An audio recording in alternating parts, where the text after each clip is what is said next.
I've always felt, I mean, I don't mean this in a patronizing way, protective of you and like a certain kinship, because it is a small set of people who understand the unique dynamics of trying to do things of worth and consequence in the world in the shadow of a generationally defining sex scandal. Yes.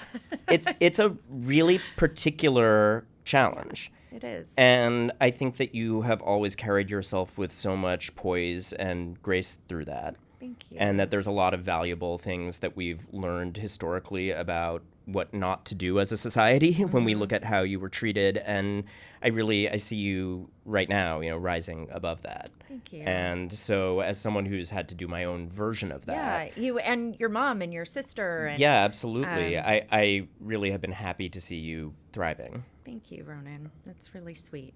Really sweet. It was, I was thinking, I think that's where we had first connected. Yeah. But you had already, right? I mean, and this was something I don't normally kind of start conversations going into youth and stuff, but with you, I wanted to, only because I had forgotten. So if I had forgotten this, maybe someone else did, that you, Ronan Farrow, are a super fucking genius. Like, right? I did a Doogie Howser going to school young. I know, but I had forgotten that you went to college at 11. I went to college at 11. Yeah.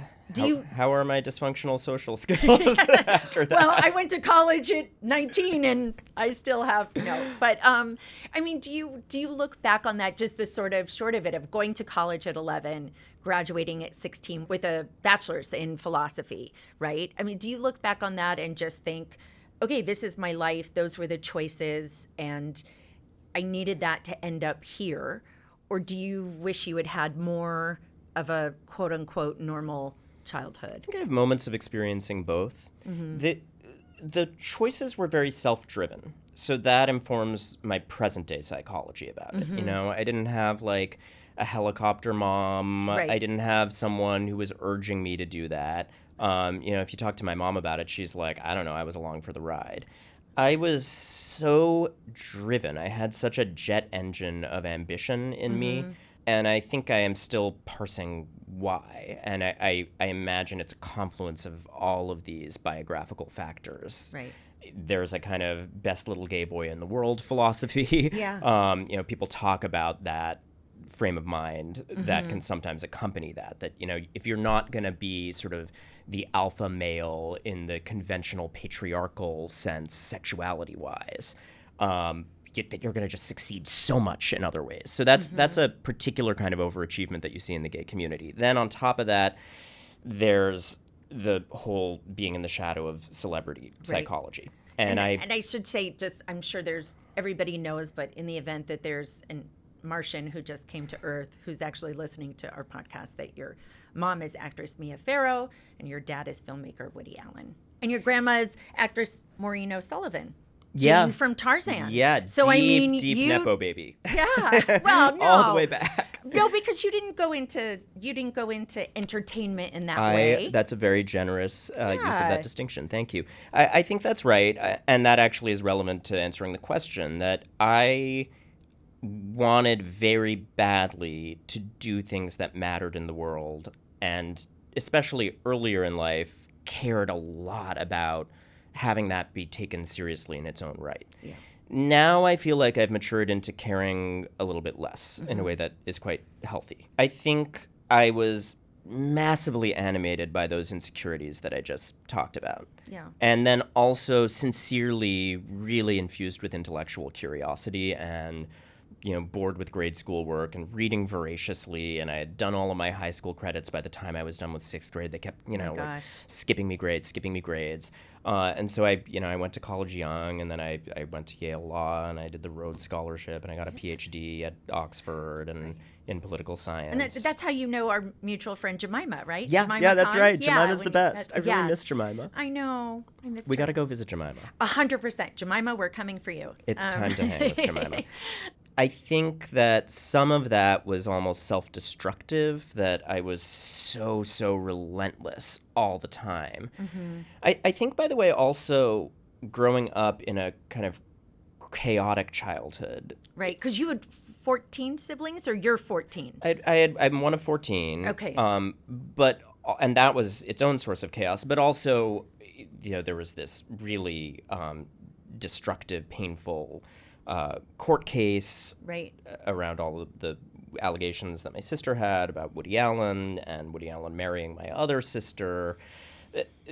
Really painful stuff. Mm-hmm. And I think when you grow up without a kind of solid family background, without firm ground you can stand on, and the things that you're supposed to trust most are so precarious, mm-hmm. and even the most trusted relationships can become, people who are at odds with you and trying to destroy you later.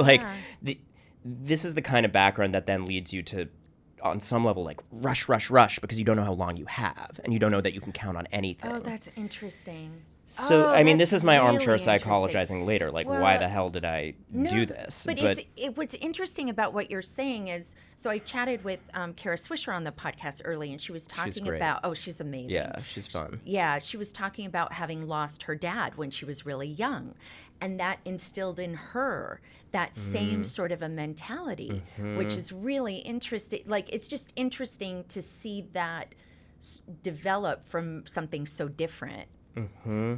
Yeah, I think for me, I had 3 or 4 layers of factors that just led me to really, really over-torque in terms of academic achievement.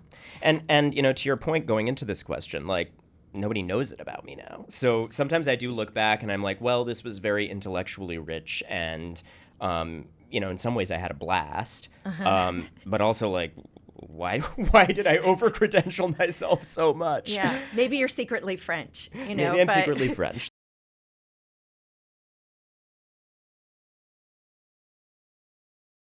I just had read this thing about, I think that it was saying you were 5 and there were these helicopters outside your house. So was that around? All through that period roughly of 5, 6, 7. Yeah. And then onward through my childhood, because that case lasted years. Right.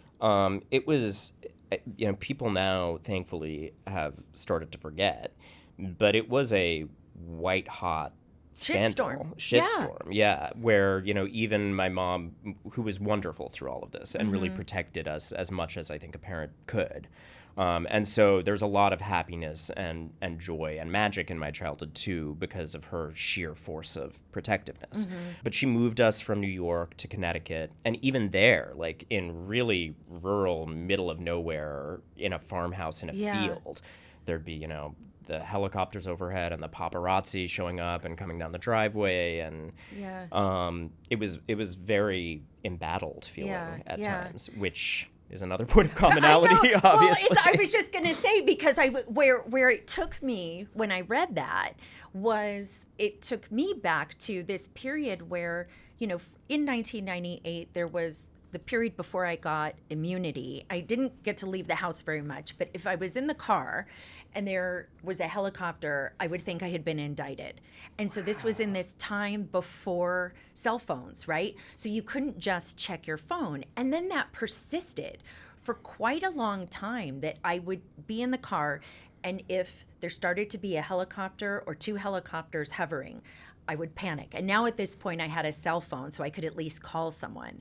But those sorts of things. And so I felt so much compassion for little Ronan, of being that age and having that experience. It just... Thank you for that. I think that one of the things that's been surprising to me looking back at all that is how little compassion it felt like there was, for the kids involved. Yeah.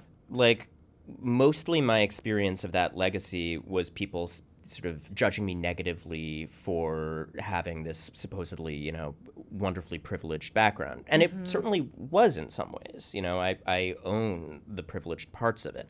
But I also grew up in a crucible of literal violent crime and a lot of deaths around me too. The background I don't know was, that part. several of my siblings died. Wow. It was a challenging childhood in some ways. I lost a lot of people that I loved. Right. And dealt with a lot of painful circumstances. And how terrifying. Even though that's so public, I found surprisingly infrequently people had the reaction you just had of like, wow, that sucks. Like, I really feel for you. And certainly that's also the reaction that I've always had to what you went through.